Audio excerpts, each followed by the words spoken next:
Hi there, Philomaths. Welcome back to my channel, or welcome if you are new to my channel. My name is Daphne, and in this video, I'm going to share with you how I take notes on the reading assignments on Notion specifically. So let's go ahead and just jump in. Okay, so let's start with setting up the Notion page. I'm only going to show you how to set up a simple note-taking page within Notion because in this video, I want to focus more on how to break down a lengthy reading and then insert this information onto your Notion page rather than the many options that you have on Notion for inserting reading assignment information. So first, I just hit add a page right here on the left column and then title it. So you would want to title it the name of the reading assignment, the author name, or both. So in this case, we're going to use this reading as an example. It's by Andre Bazin. I'm not sure how to pronounce that. So yeah, we will just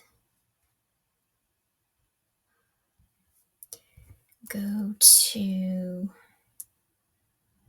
Notion and then we could put in Bazin, period, and then the name of the reading, which is Adaptation or the Cinema Digest.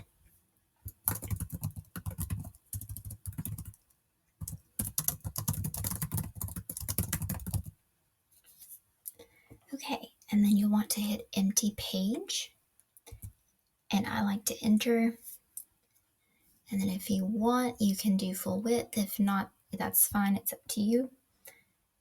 And then you type in introduction, conclusion, and then we will do the 6 ellipses and then turn into heading 3. You could also turn into heading 2 or 1, whichever you prefer. I normally do 3, sometimes 2. So it depends. And then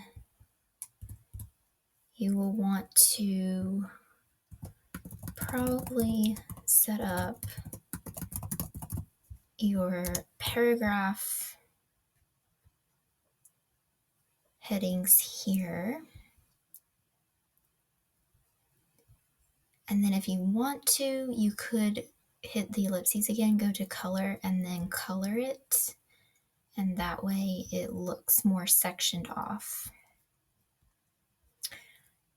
So that's how you could do it, or you can leave it non-colored or highlighted. It depends. It's up to you. Okay, so how do you break down a lengthy reading? What I recommend doing and what I do myself for my own reading assignments is I read the introduction, the conclusion, and the first sentence of each paragraph. And I do it in that order.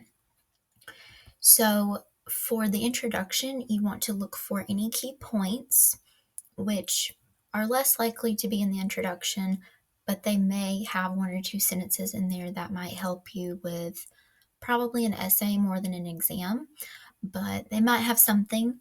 And then the main part you want to focus on is the thesis statement. That's where it will be in the introduction.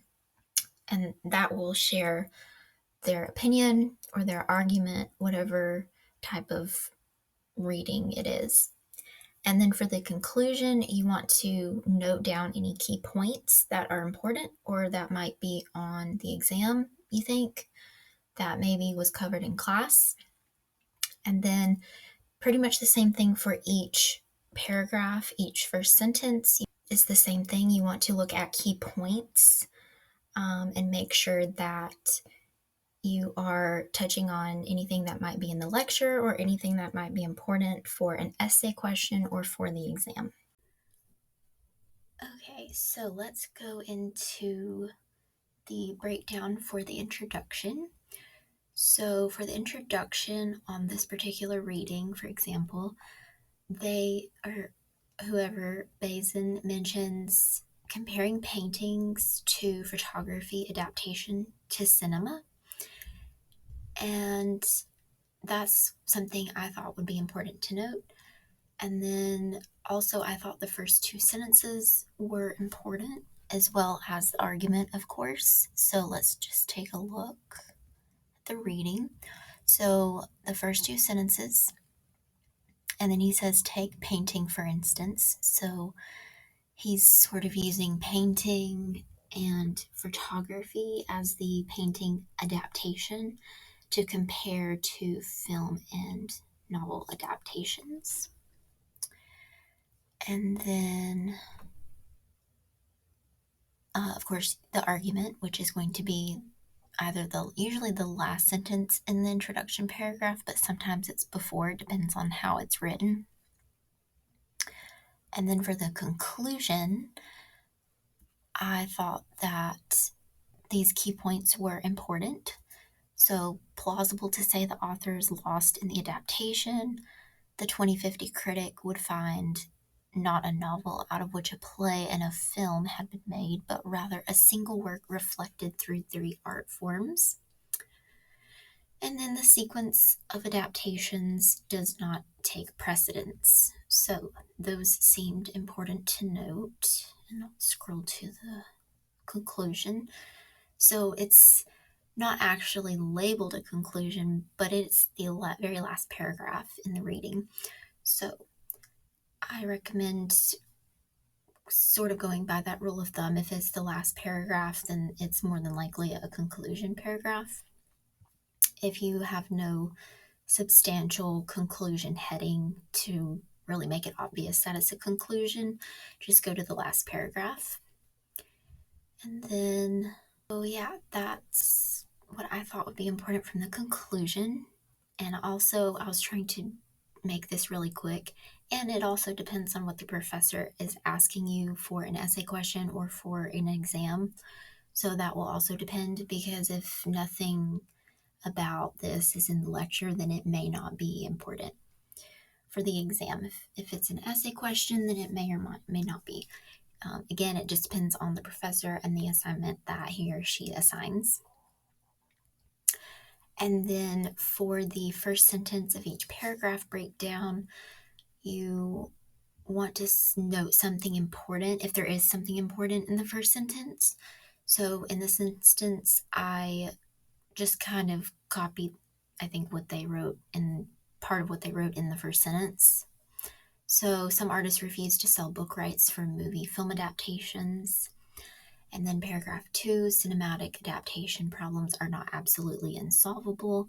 And then you may want to go into further depth to figure out why these 2 points, so forth. You repeat the same steps for paragraph 3, 4, and so on. And then, like I said, you just want to add any additional information you need for each paragraph.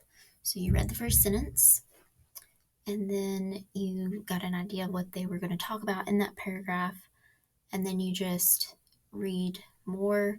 You may be able to skim some sentences if there's not a lot of context there. So yeah, it just depends. So I wrote a novel is a unique synthesis. I thought that was an interesting element that Bazin included in the reading. For the paragraph 1, I thought that would be something important to note for an example. And then for paragraph 2, visual imagination and critical eye are needed. So this is what it would look like on Notion. You could do bullet points or just do a list format. If you wanted to do bullet points, for instance, we could just highlight all of that and then bulleted list, and then it would be in bullet points.